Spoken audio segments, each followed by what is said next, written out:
No todos pensamos igual, y eso es justamente lo valioso. Esto es Embrace Neurodiversity, un espacio para comprender, compartir y abrazar la diversidad neurológica. Bienvenidos. Bienvenidos. Estamos hoy en el podcast Responsabilidad Penal y Factores Atenuantes en Casos de Neurodivergencia. Hoy nos acompañan Lina María Mejía, psicóloga forense, y Jonathan Sebastián Luna Blanco, abogado y estudiante actualmente de psicología jurídica. ¿Cómo están, mentes brillantes? Soy Mercelena, fundadora de Brain Training Club Foundation, y hoy los invito a un viaje fascinante donde la neurociencia se encuentra con la justicia. Bueno, y yo soy Jorge Rendón, yo soy cofundador en la fundación. Este podcast se llama Embrace Neurodiversity. Y bueno, básicamente hoy queremos, explorar un mundo con las personas neurodiversas en el campo de la psicología jurídica.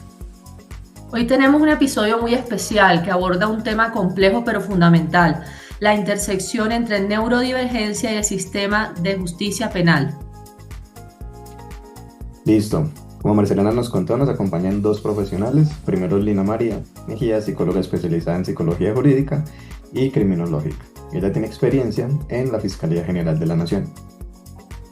Lina María, cuéntanos sobre tu carrera y qué te ha llevado a especializarte en psicología forense. También me gustaría conocer tu experiencia o conocimientos específicos en el campo de la neurodivergencia. Buenos días a todos. Ante todo, primero, muchas gracias por invitarme a este podcast. Me parece súper importante que hablemos todo el tema de la neurodivergencia y su ámbito en el área jurídico desde la psicología. Bueno, realmente yo soy profesional en psicología. Actualmente voy en segundo semestre de la especialización en psicología jurídica y criminológica de la Universidad Católica de Colombia, que fue mi alma mater en el pregrado. Realmente desde que estaba en el pregrado me ha apasionado entender cómo la mente humana y la conducta se relacionan con el sistema de justicia. Por eso como que me he enfocado en mi formación hacia esa intersección entre la psicología y el derecho, que es como el plus central de psicología jurídica.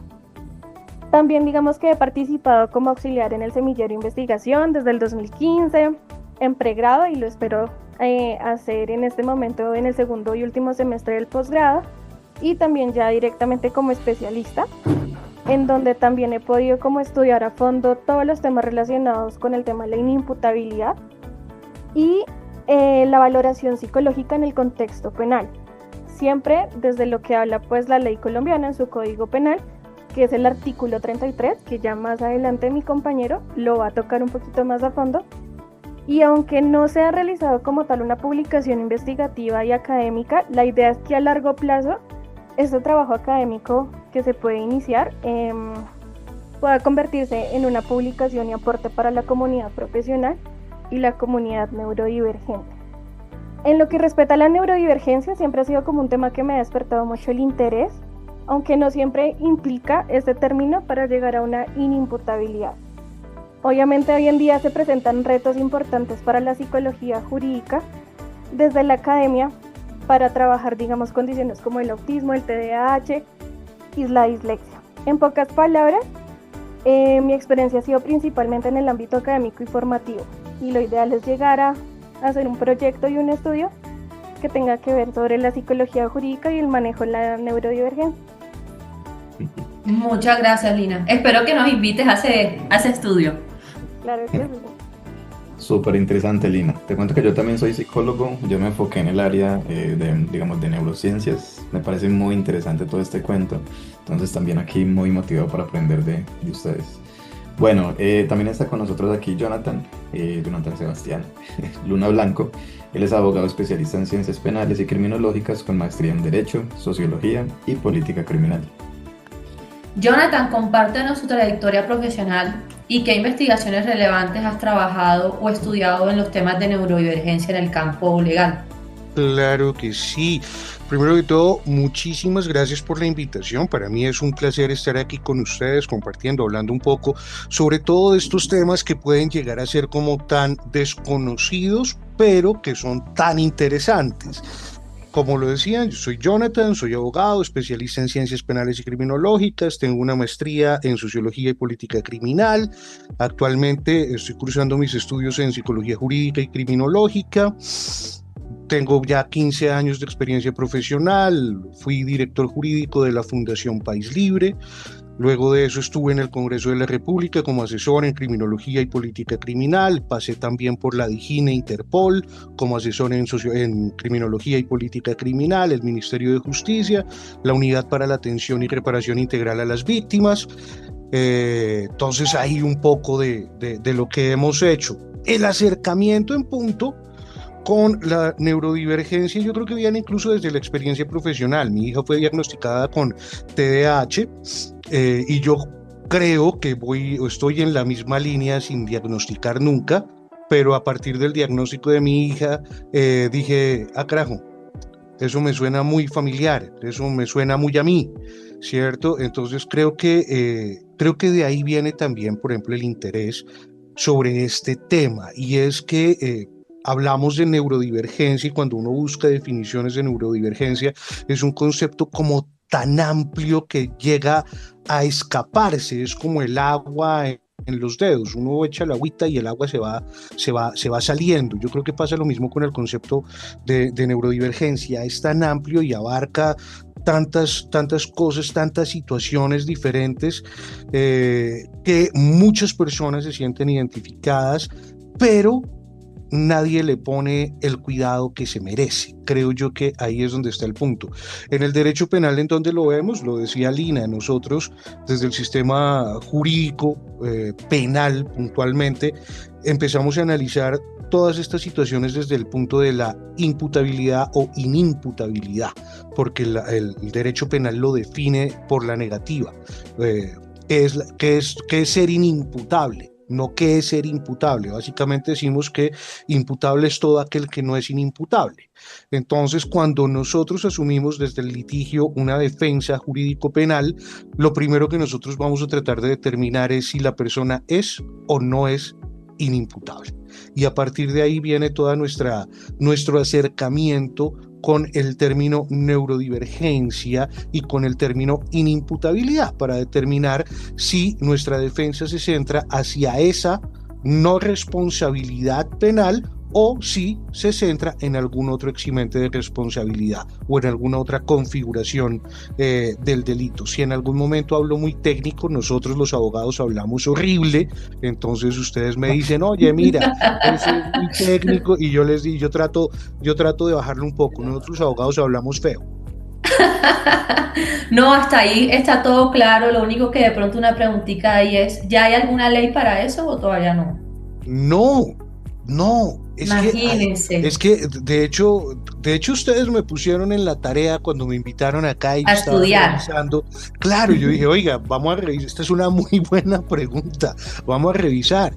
Y sí hay intentos, no solo, más que en Colombia, porque en Colombia siempre llega todo un poquito atrasado, como con el delay, pero en el mundo, inclusive en España, se han hecho intentos como por decir, oiga, tenemos una población condenada neurodivergente muy alta, ¿y qué estamos haciendo al respecto?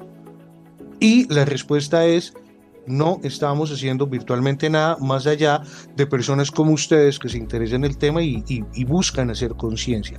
Pero claro, pero puntualmente que exista una norma, que exista una ley que trate de regular, de analizar, de examinar. De hecho, si ustedes ven el Código Penal, que además sería hartísimo, pero si algún día quieren hacerlo, porque sí, o sea, eso no es como leer Harry Potter o alguna cosa por el estilo, pero si algún día quieren leerlo, ustedes van a ver toda la normativa está diseñada en general. Todas las normas aplican en general y las exclusiones o las excepciones incluso son también en general. Nosotros no decimos en derecho penal tenemos el homicidio para personas neurodivergentes, no, el homicidio, punto. Donde analizamos eso, como lo decía Lina, artículo 33 del Código Penal, inimputabilidad. Lo que entra dentro de la inimputabilidad ya sabemos que le damos otro tratamiento. De resto, todos son iguales ante la ley, que además es un principio del principio de la Constitución. Complicado. Claro, porque meter a todo el mundo en el mismo saco, entendiendo que todas somos personas diferentes, con realidades diferentes, con preocupaciones diferentes, deja un poco, ¿no?, responder a esas necesidades individuales de cada quien. Wow. Bueno, pues yo sí siento algunas palabras como que están hablando en chino. Yo sí me voy a volver a lo básico y quiero preguntarle a Lina, y tal vez como muchos oyentes también tienen la pregunta, ¿cómo definirías tú la neurodivergencia y cómo se diferencia de conceptos tradicionales de enfermedad mental en todo este contexto digamos, jurídico? Claro, bueno, realmente cuando hablamos de la neurodivergencia nos estamos refiriendo como a todas esas formas de funcionamiento del cerebro que se apartan de lo que culturalmente se considera como la neurotipicidad, o sea, todo lo neurotípico.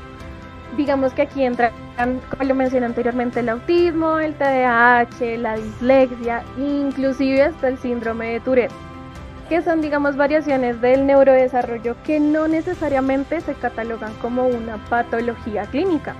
O sea, es decir, no estamos hablando de algo que deba curarse o que implique por sí solo un deterioro de las funciones mentales, como lo es, digamos, la ansiedad, la depresión, la esquizofrenia, que ya se catalogan como un trastorno mental.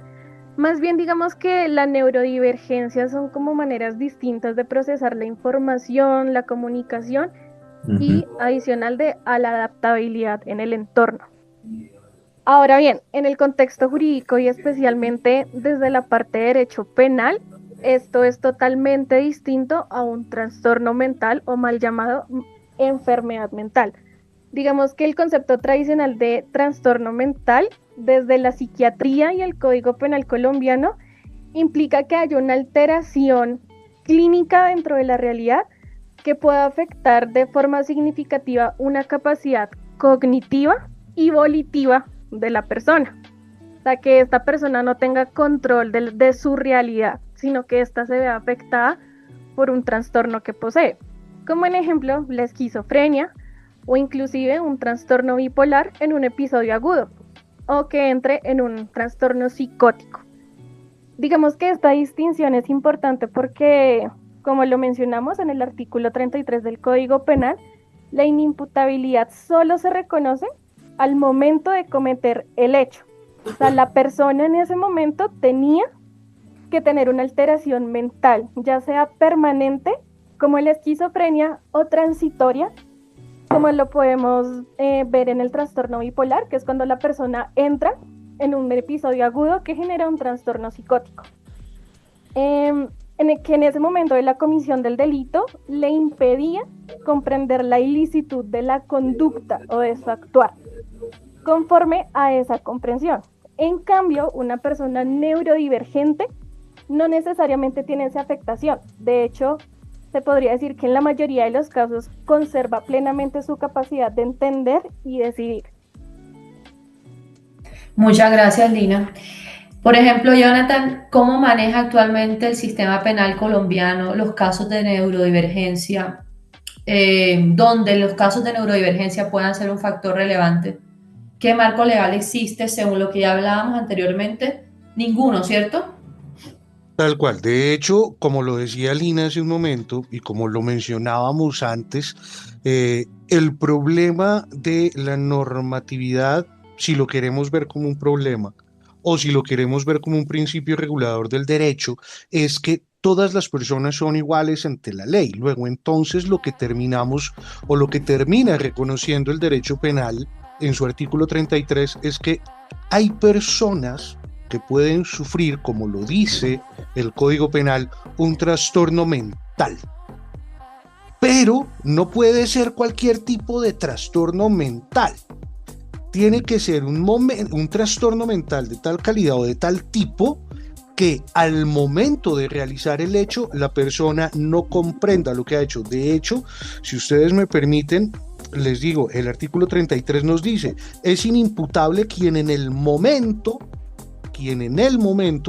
es decir, yo puedo tener un trastorno mental antes de cometer el hecho o después de cometer el hecho, pero si para el momento de la comisión del hecho yo estaba digamos, de alguna manera, en uso de todas mis facultades, podía comprender la ilicitud o podía determinarme, yo sería imputable y yo entraría a responder. Porque lo que nos dice la norma es, ojo, un trastorno mental al momento de cometer el hecho que me impida entender qué es lo que estoy haciendo o que me impide entender que eso que estoy haciendo es mal. Para poder entender eso, nosotros nos acercamos a cuando yo soy imputable o cuando yo estoy cometiendo una acción. Por ejemplo, cuando yo sé que estoy haciendo dieta y paso por donde venden las empanadas. Eso. Me pasa. Y usted, claro, sí, a todos nos pasa. Y yo escucho la voz de mi señora y me dice, estamos haciendo dieta. Y yo, pero mi señora no está. Entonces entro a las empanadas y digo, no, ¿sabes qué? Regálame una, pero pues una no me va a hacer nada. Sin ají, sin salsa. No, claro, sin nada de eso, porque si yo le he hecho algo, inmediatamente entro en la devoración y me la como y digo, uy, lo disfruté, yo sé que no debía hacerlo, pero quise hacerlo, lo disfruté y entiendo lo que hice. Me comí una empanada y rompí la dieta. Así funciona el delito para el derecho penal. Yo quiero cometer un delito, sé lo que conlleva cometer un delito y cometo el delito. ¿Cuándo se es inimputable? Cuando yo no tengo esa conciencia o yo realmente no quería cometer ese delito. Sí, en cualquier caso yo puedo entender que lo que estoy haciendo es un delito y quiero, pese a que lo entiendo, quiero cometer ese delito y puedo autodeterminarme, es decir, yo tengo el completo uso y disposición de mí, en ese momento será una persona imputable. Si no están esas dos condiciones, es decir, no entiendo o yo no puedo determinarme, yo seré inimputable y tendré unas consecuencias diferentes a las de las personas que sí podían comprender y que sí podían autodeterminarse. Muy claro, gracias, Jonathan. Sí. No, a eso estamos. Muy interesante. Pero entonces me sale la pregunta, no sé, por ejemplo, Lina, tú que tienes experiencia en la fiscalía, tal vez has encontrado casos donde la neurodivergencia no fue identificada en un caso puntual o fue mal interpretada, y principalmente, ¿qué consecuencias puede traer este suceso? Ok, bueno, yo creo que durante la experiencia práctica formativa que yo tuve en la Fiscalía General de la Nación, en ese momento no tuve como el acercamiento en casos de neurodivergencia.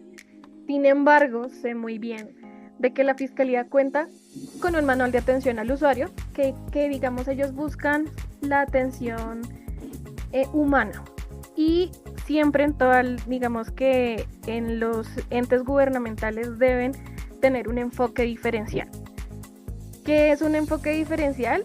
Que en algún momento que lleguen personas con algún tipo de característica particular, ya sea dificultad para comunicarse, procesar la información, se deben realizar ajustes concretos. Digamos que el funcionario tenga metodologías para hablar claro, como lo mencionaba Jonathan, sin una jerga como tan académica,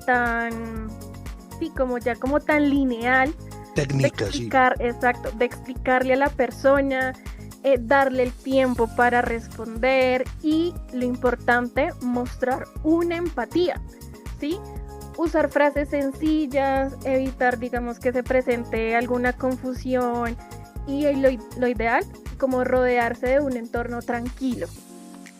También está, digamos, el enfoque basado, esto lo investigué, está la ley 1448, que obliga a ofrecer un trato especial a grupos con vulnerabilidades particulares, como puede ser una persona con discapacidad física, mental o cognitiva. ¿Qué traduce todo esto? Que se debe hacer conciencia y disposición para la adaptabilidad de los procesos judiciales y así garantizar que nadie quede excluido solo por no encajar en el molde común, en la neurotipicidad. Y miren que aunque la ley ve a algunas personas como víctimas, ¿sí?, con discapacidad, lo bonito es que también la reconoce como sujetos plenos de derechos, sea imputable o hablemos en el caso de una presunta víctima. Porque estas tienen historias, sueños, capacidades únicas que la hacen ser persona independientemente de su discapacidad o neurodivergencia. Esto implica también, obviamente, el ajuste de la comunicación y adicional tener un acompañamiento de profesionales psicosociales. Y entonces digamos que en este caso, ¿qué pasaría si en algún momento no se reconoce la neurodivergencia? Yo considero que ahí se perdería la oportunidad de brindar una atención adecuada. ¿Por qué? Porque pueden haber incomprensiones del contexto, se puede sentir la persona mal juzgada, ahí ya entraría totalmente a una revictimización, y el no entender las instrucciones incluso puede haberse sentido excluido del sistema judicial.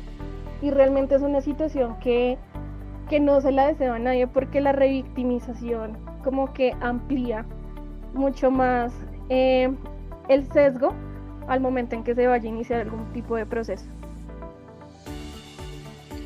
Gracias, Lina. Y por ejemplo, Jonathan, cuando ya pasamos a los factores atenuantes, que es como el foco que nos estamos ya centrando en el podcast de hoy, o eximentes de la responsabilidad, ¿podrían aplicar en casos de personas neurodivergentes? ¿Podrías darnos algunos ejemplos específicos que hayan pasado en tu carrera profesional o que hayas investigado? Oye, cuando hablamos de causales eximentes o exculpantes de la responsabilidad, nos centramos en el artículo 32 de la Ley 599, es decir, del Código Penal. Y como lo decíamos, el Código Penal está diseñado para la generalidad de toda la sociedad, de todas las personas que vivimos en la sociedad, aquí, por lo menos en Colombia, con nuestro Código Penal. Y ese artículo 32 tiene unas hipótesis, tiene unas causales, donde nos dice, oiga, ¿habrá ausencia de responsabilidad cuándo? Por ejemplo, la más conocida y la que todo el mundo ha escuchado es la legítima defensa, cuando a mí se me está atacando y yo para defenderme, pues me defiendo y termino lesionando a otra persona, ya sea lesionándola o causándole la muerte. Y yo pensaba que, claro, para el caso de la neurodivergencia, tendríamos las mismas causales eximentes o exculpantes de la responsabilidad. Es decir, todo lo que entre dentro del artículo 32 sería una causal eximente de responsabilidad. Y pienso, por ejemplo, en una persona con dislexia, una dislexia compleja, a la cual se le pase un documento y la persona, ¿no?, de pronto tienda a realizar una firma, a hacer una lectura o a realizar una verbalización de un documento que de pronto lo pueda llegar a incriminar de alguna manera o a verse incurso en la comisión de un delito. Puede ser una celebración indebida de contratos, puede ser en un fraude procesal. ¿Y qué nos dice ahí las ausencias de responsabilidad? Tenemos una causal, por ejemplo, la número 11, que nos habla de el error de prohibición, cuando yo realmente no considero o creo firmemente que estoy actuando de manera legal, pero resulta que no. Entonces, como decíamos hace un momento, cuando yo me voy a ir a comer la empanada sabiendo que estoy haciendo dieta, lo estoy haciendo de manera consciente, yo puedo estar incurso en una conducta penal, pero convencido de que no. Es que lo que usted hizo está mal. No, está súper bien. O sea, yo considero que eso no tiene ningún problema. La empanada tiene arrocito y tiene proteína y el ají es la verdura. O sea, para mí eso no tiene ningún problema. Pero cuando van a ver, oiga, no, pero es que mire, eso se fritó en aceite de no sé cuántos días y la harina y le sube el colesterol y yo, carajo, entonces sí era mal. Ahí yo puedo estar en un error de prohibición. Si una persona neurodivergente en cualquiera de, ahí sí me disculparán, no podría decir el nombre técnico, en cualquiera de sus condiciones o vertientes, sea la que sea, actúa convencido de que lo que está haciendo es legal, ahí podríamos estar hablando, por ejemplo, de una causal eximente de responsabilidad, como lo sería el error de prohibición. También está el error de tipo, también está el estado de necesidad, que no aplican, vuelvo y digo, porque no está así diseñada la norma, no aplica para... Esto aplica para personas neurodivergentes, esto aplica para personas tal, esto aplica porque tampoco la Eso ley se podría dar es después, ¿cierto? Por ejemplo, que pasa un caso de esos y podría ser un precedente para que eso ocurra luego de. Claro, pero ya en el momento no se podría, ¿cierto? Claro, luego, exactamente, pero por ejemplo, si nosotros pudiésemos llevar un caso ante la justicia en el que una persona neurodivergente se haya vuelto, haya estado incursa en la comisión de un delito o de una conducta punible, y que esa neurodivergencia haya sido, ojo, porque aquí es donde está el punto, que la neurodivergencia haya sido el factor sine qua non, es decir, el sí o sí para la comisión de ese delito, ahí es donde podríamos estar generando una defensa desde la neurodivergencia, y si eso llega obviamente a la jurisdicción y se resuelve, ahí podríamos, sin tener una norma, sí podríamos estar generando un precedente judicial, y creo que eso es importante porque el problema, como lo hemos visto, es que, lo decía Lina, hombre, yo estoy en la fiscalía, o cuando estaba en la fiscalía, pues neurodivergencia, nadie tocaba ese tema. Entonces, si el tema no se toca, el tema no se trata. Si el tema no se trata, el tema no se resuelve. Entonces no vamos a tener ninguna persona y en ningún momento en la esfera jurídica no va a aparecer. Eso es como cuando yo tengo una letra de cambio. Si usted, Jorge, tiene una letra de cambio por 300 millones de pesos y dice, ay, necesito plata, y tiene la letra de cambio guardada ahí en el cajón del escritorio, y dice, ay, necesito plata y no, ¿de dónde voy a sacar plata? Si no la hace efectiva, pues no va a tener la plata. En este caso es lo mismo. Para que a mí la justicia me pueda reconocer un algo, yo tengo que llevar esas hipótesis, tengo que llevar esos casos a la justicia. Si no, la justicia ni se va a enterar o no va a entender que son relevantes. Cosas como, por ejemplo, apartándonos de la neurodivergencia, la esquizofrenia. La gente dice, oiga, la esquizofrenia es una cosa tenaz, es una cosa atroz, pobre la gente que es esquizofrénica y toda la cuestión, y eso es complejísimo. Sí, pero si yo no lo invoco, ¿cierto? Si yo no lo traigo como un factor para que se trate desde la inimputabilidad y tenga una decisión judicial en ese marco, pues nadie me lo va a reconocer, nadie anda por la calle, oye, discúlpame, tú eres neurodivergente para que yo pueda traerte acá y tal, oye, tú eres esquizofrénico, porque para que sepas, si cometes un delito siendo esquizofrénico, de pronto podría defenderte. No pasa así. Entonces, creo yo que lo que ustedes hacen... Son esas poblaciones invisibles, excluidas. Claro, por eso creo que lo que ustedes están haciendo es súper importante, porque es ponerlo en el mapa, es traer la discusión y decir, oiga, ¿qué estamos haciendo? Y oiga, si usted se encuentra en una de estas situaciones, usted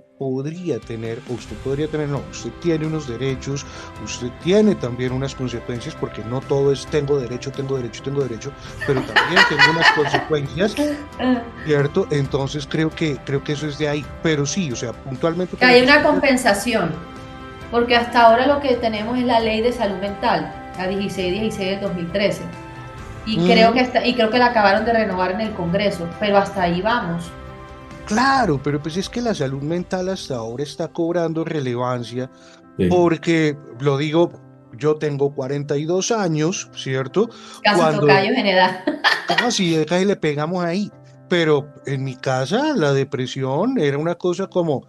Mi mamá es barranquillera, mi mamá es costeña, entonces mi mamá era de las de... No, yo soy de Barranquilla. Sí, ok, entonces usted sabe por dónde le hablo. En mi casa la depresión era, no joda, lávate la cara, pégate un baño, no joda. Abre las ventanas de tu cuarto, báñate, que esta es la luz de Dios. Tal cual, sí, o sea, hasta ahí llegaba la depresión. Ahora la depresión es de, no, vamos a buscar la ayuda, vamos a dar. Y esa conciencia es la que se está creando en torno. Luego, entonces, si no hacemos lo mismo con la neurodivergencia, pues sencillamente nada va a pasar. Muchas gracias, Jonathan. Pero entonces cuando ya aparece el caso, o sea, cuando ya se toca dentro de un caso jurídico que hay posiblemente una neurodivergencia, ¿qué se hace en esos casos? ¿Hay alguna evaluación psicológica profunda, integral? Tal vez, Lina, podrías contarnos qué elementos se toman en cuenta para hacer ese diagnóstico, para el seguimiento y cómo se comunica eso tal vez ya con los profesionales de derecho. Sí, sí hay, digamos que una evaluación psicológica integral, digamos, no específicamente en personas neurodivergentes, pero sí cuando la persona manifiesta tener un trastorno mental. Lo primero es que no puede ser un proceso apresurado, ni que sea tampoco genérico, porque tiene que estar hecho a la medida de cada persona. Todo tipo de trastorno o casos de neurodivergencia no es igual el uno al otro. Yo siempre lo he visto que es como un armario, es como un rompecabezas. Digamos que hay que mirar varias piezas y no solamente con una prueba o una entrevista rápida, que es los errores que se han presentado al momento en que se va a refutar eso en una audiencia, que creen que con una entrevista ya tienen toda la respuesta, sino que ahí van a entrar muchos factores para hacer una evaluación psicológica íntegra. Digo que inicialmente es como todo su historial de vida, entender su contexto familiar, escolar, social, laboral. Y digamos en el caso de la neurodivergencia, es como que siempre hay un entorno que va a influir, ¿sí? Siempre, o sea, de todo su contexto siempre va a influir. Aparte de eso, pues se debe aplicar lo que es la evaluación clínica y neuropsicológica. Yo creo que la parte neuropsicológica, y cabe, digamos, aquí hacer un paréntesis, que fue una unidad nueva que abrieron en la fiscalía, van a estar como toda esa parte neuropsicológica, tanto de la víctima como de el indiciado, el victimario. Y digamos de que eso abre las puertas a que se puedan usar herramientas para valorar las funciones tales como memoria, atención, lenguaje y las habilidades sociales, que son como los procesos fundamentales para conocer cómo es el desarrollo de una persona. Esto obviamente también ayuda a diferenciar si hay alguna condición del neurodesarrollo, una enfermedad mental o inclusive ambas, ¿sí? También digamos que está la observación del comportamiento en diferentes contextos. No es lo mismo de que una persona actúe en una entrevista formal a que actúe, digamos, en un entorno mucho más relajado, mucho más fuera de un contexto judicial. Y obviamente también la capacidad cognitiva y volitiva. Volitiva, eso me refiero a la parte de voluntad.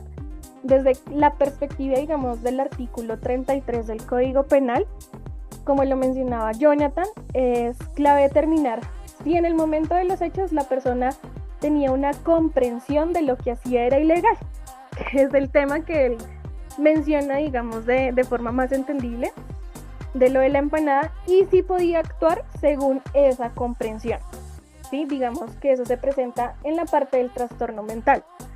Ahora bien, yo creo que es muy importante para los profesionales del derecho, que es entender que esta evaluación no solamente se hace para etiquetar a alguien como imputable o inimputable, sino es para garantizar su derecho a la presunción de inocencia, ¿sí?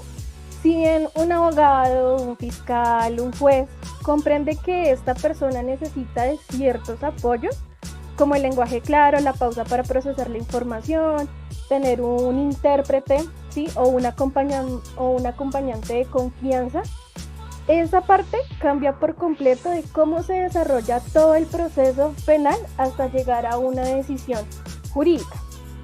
Además que también en el informe psicológico se debe aplicar un lenguaje que sea comprensible, porque hay muchas veces en que los psicólogos ya hacen todo como tan técnico, como tan ya mecánico, que es como llegar directamente, y es lo que nos mencionan a nosotros en clase, de que cada caso es diferente y lo ideal es no ser como tan técnico para determinar si la persona es imputable o inimputable, sino que lo ideal es de que se respete la dignidad de la persona y evitar errores que pueden perjudicar y marcarle la vida de ahí en adelante en un proceso judicial. Muchas gracias, Lina. Una situación muy, muy delicada y que no está en el tintero todavía. Jonathan, ¿cuáles son los principales desafíos que enfrenta el sistema de justicia para manejar adecuadamente estos casos? ¿Qué reformas consideras necesarias? Claro que sí. Volvemos, yo creo que es como a lo que va girando lo que hemos hablado hoy, y es a la visibilización. Si nosotros no hacemos visible todas estas situaciones, no hacemos visible la neurodivergencia, pues sencilla y llanamente nadie va a entender primero qué es, qué afecta y cómo afecta, porque tampoco es sencillo ser neurodivergente. Digamos que lo que la mayoría de gente conoce es el TDAH, y uno dice, pues hasta ahí ha de llegar, pero no entendemos lo que comprende realmente, no entendemos lo que abarca realmente, ¿cierto? Y no entendemos eso cómo puede afectar a una persona en su día a día, y cómo posiblemente podría llegarse, ¿cierto?, a verse una persona incursa en un delito. Luego, entonces, creo que lo primero es la visibilización. Creo que a partir de darle visibilidad a la neurodivergencia, perfectamente podrían generarse acercamientos para generar proyectos de ley. Tú hablabas hace un momento de cómo esta ley de salud mental ya es una realidad en Colombia. Yo creo que eso abre puertas para que se puedan presentar nuevos proyectos de ley que puedan abarcar las diferentes situaciones en las que se puedan ver incursas las personas. Entonces, creo que es eso, creo que es la visibilización, creo que es el trabajo como el que ustedes hacen, es supremamente importante, la toma de conciencia es supremamente importante, pero sí, creo que en lo que dice Lina en punto de los análisis, las evaluaciones y demás, creo que también es importante para nosotros desde el mundo del derecho y desde nuestro punto de vista, poder analizar esas situaciones cuando tenemos a una persona a la que o vamos a procesar si somos la Fiscalía General de la Nación, o vamos a defender si somos la defensa, o si somos la judicatura, si somos los jueces o si somos el Ministerio Público, poder entender también esas realidades que tienen todas las personas. Cuando alguien comete un delito, se ve incurso en un delito, no siempre o no solo es porque la persona es mala y ya.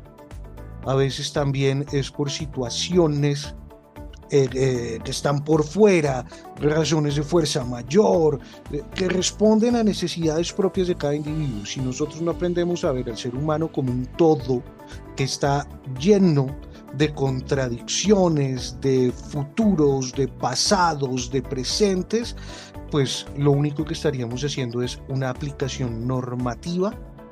Y para eso no se necesitan personas, para eso utilizamos ChatGPT. Mató a otro, el que matare a otro incurrirá en prisión, pues váyase a prisión y pare de contar. Entonces creo que es entender que todos somos seres humanos, seres diversos dentro de nuestra propia diversidad, y esa toma de conciencia es importante. Muchas gracias, Jonathan. Muchas gracias. Ya que tú hablas de eso, Jonathan, digamos, ¿ustedes consideran, por ejemplo, Lina, que hay alternativas, por ejemplo? ¿Deberían haber alternativas al encarcelamiento tradicional para personas neurodivergentes que cometieron algún delito? Tal vez debería haber algún tipo de rehabilitación diferente, tal vez. ¿Cómo lo ves?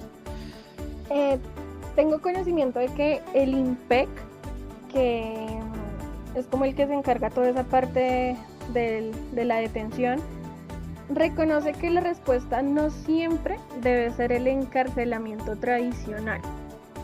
Digamos que en sus manuales y en sus lineamientos de tratamiento penitenciario se indica que cuando existe una condición mental o del neurodesarrollo que pueda afectar, digamos, la comprensión o el control de la conducta, se deben implementar programas de atención especializada, que realmente sí las hay. Lo que pasa es que no hablan de eso, ¿sí? Sino es lo que mencionaba Jonathan, de que solamente es como el efecto de la prisionización, la llevaron a la cárcel y allá se quedó encerrado y ya, todos felices, las víctimas felices, y realmente no es así.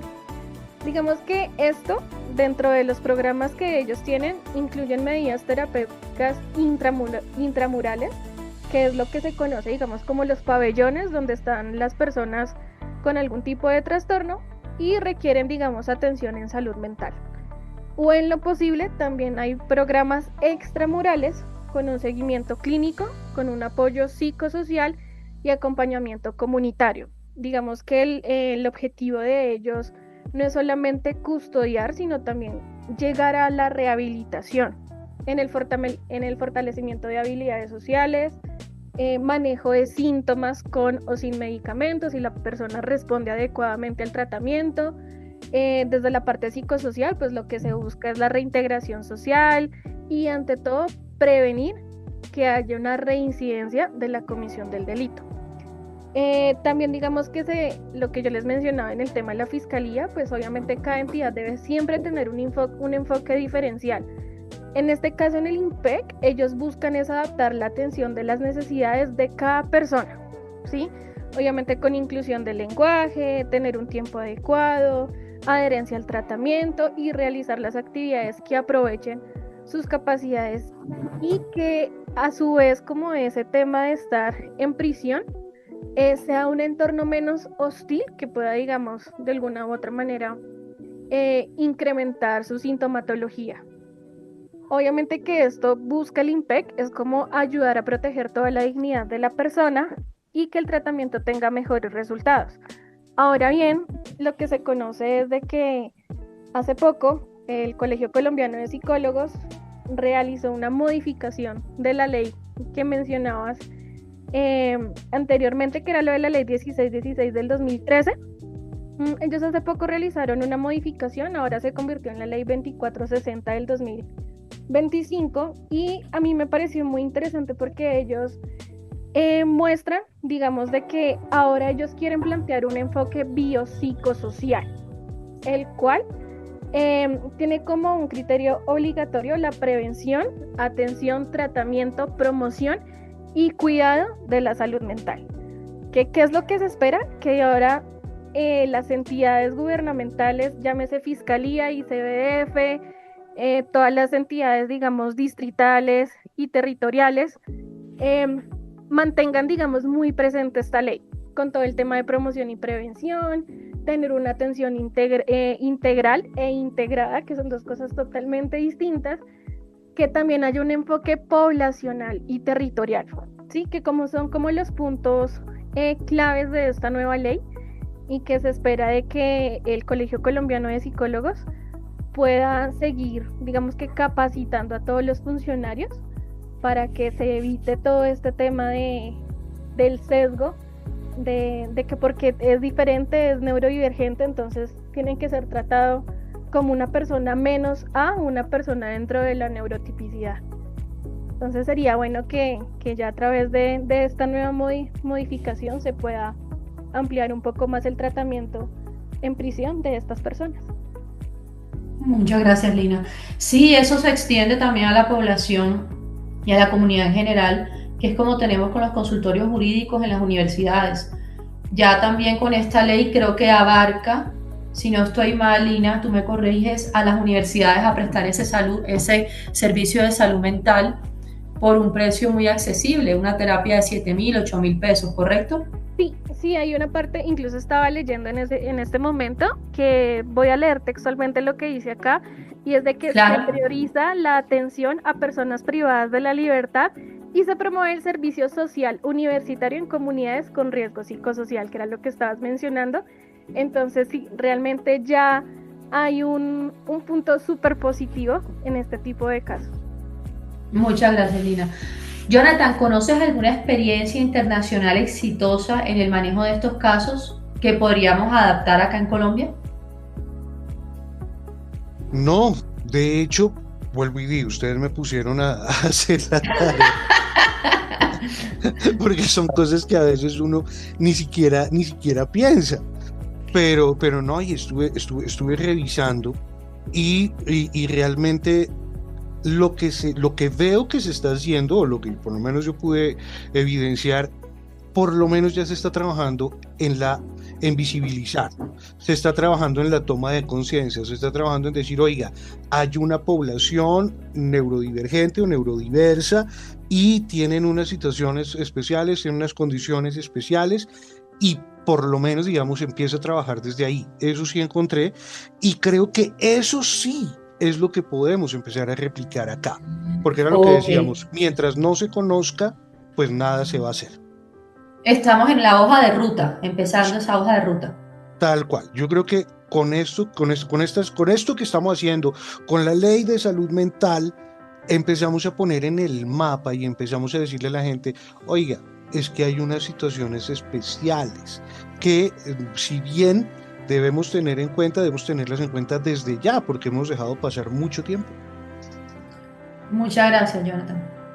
Sí, no, y el tema que mencionaba Lina sobre la detección temprana me parece muy interesante en la prevención. De hecho, me quedó sonando tanto, Lina, que quisiera preguntarte o sea, desde tu punto de vista, ¿qué pueden hacer las familias, tal vez, o el sistema de apoyo para prevenir que las personas con esta condición lleguen al sistema penal y justamente qué papel cumpliría ahí la detección temprana en ese aspecto?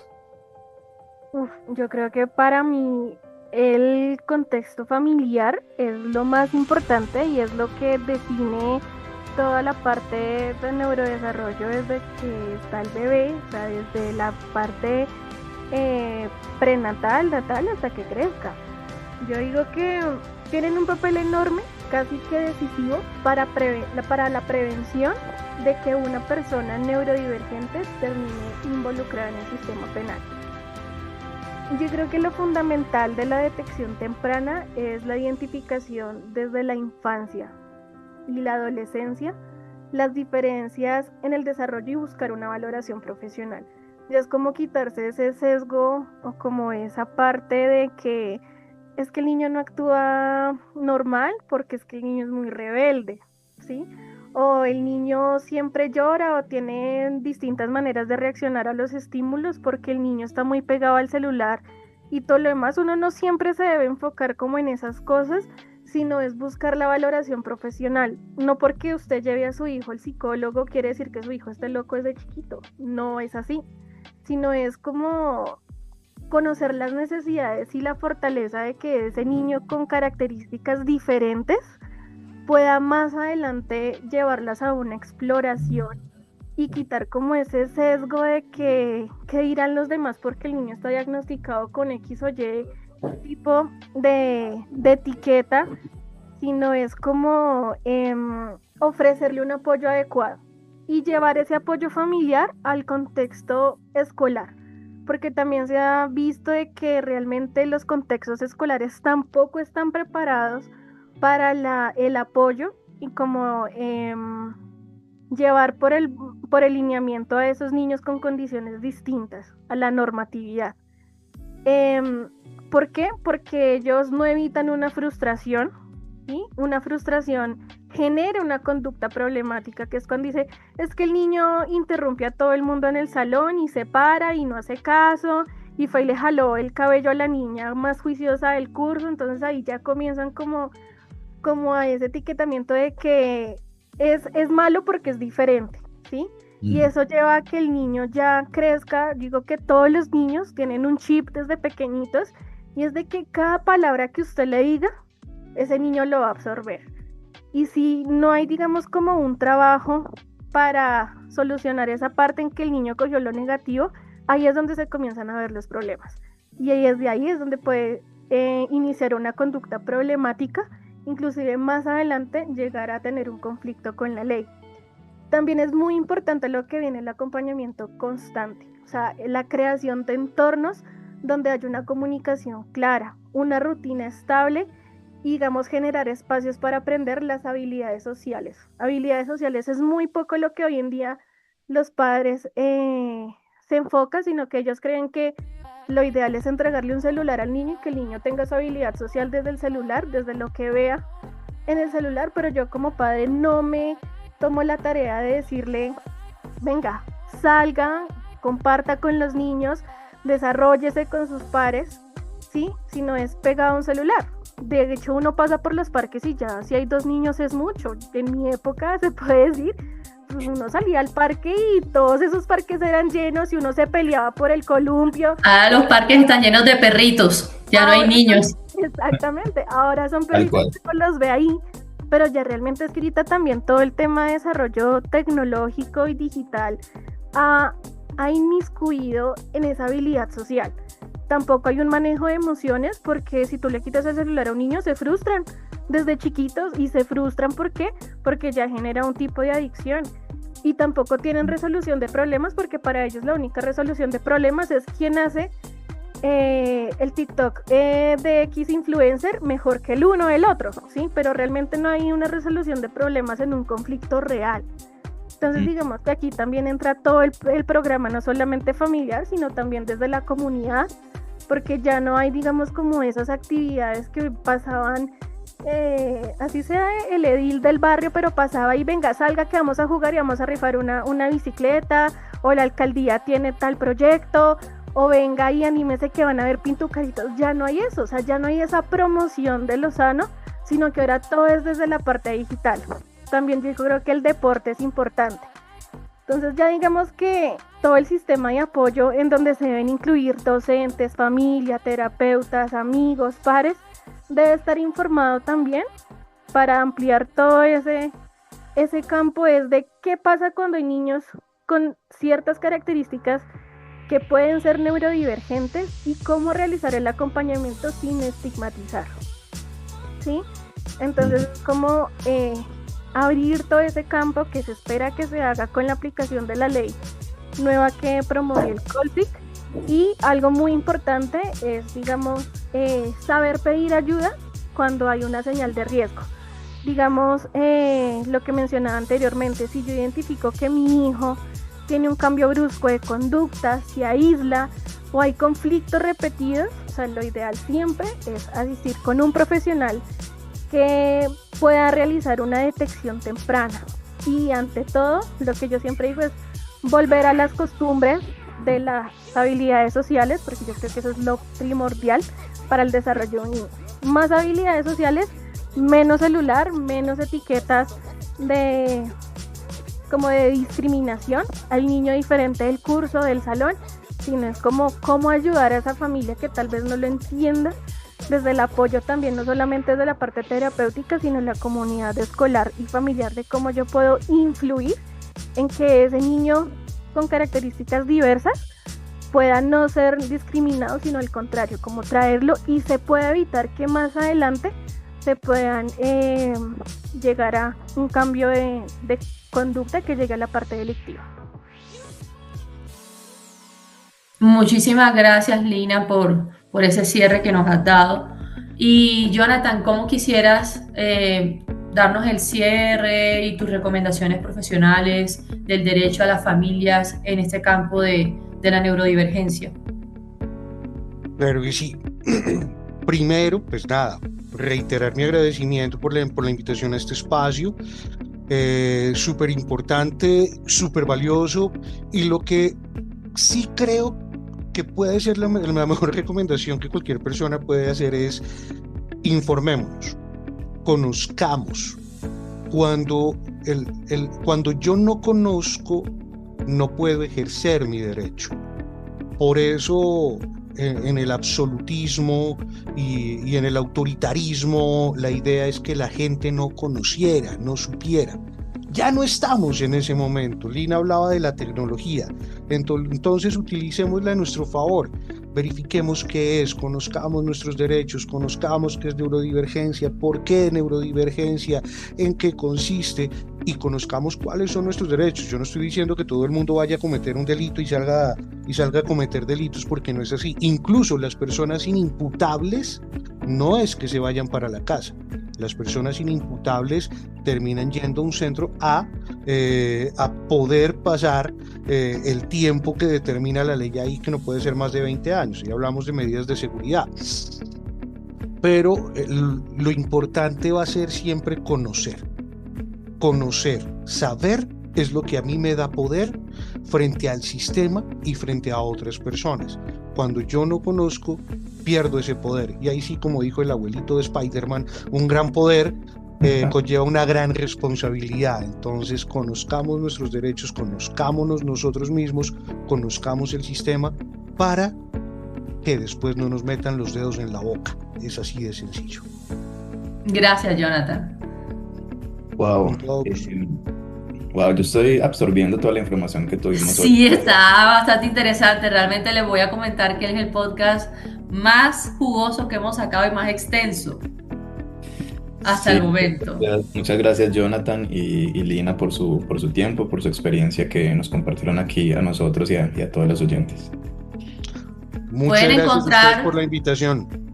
No, muchísimas gracias, gracias Jonathan. Pueden encontrar más información de Brain Training Club Foundation en nuestro sitio web o en el número de contacto 324-423-4444 y seguirnos en redes sociales YouTube, Instagram, TikTok como Brain Training Club para mantenerse actualizados de nuestros episodios.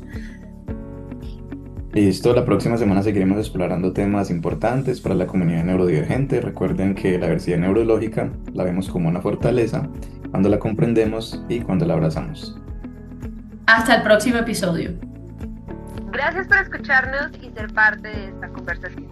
Recuerda, cada mente importa, cada voz cuenta. Esto fue Embrace Neurodiversity. Hasta la próxima.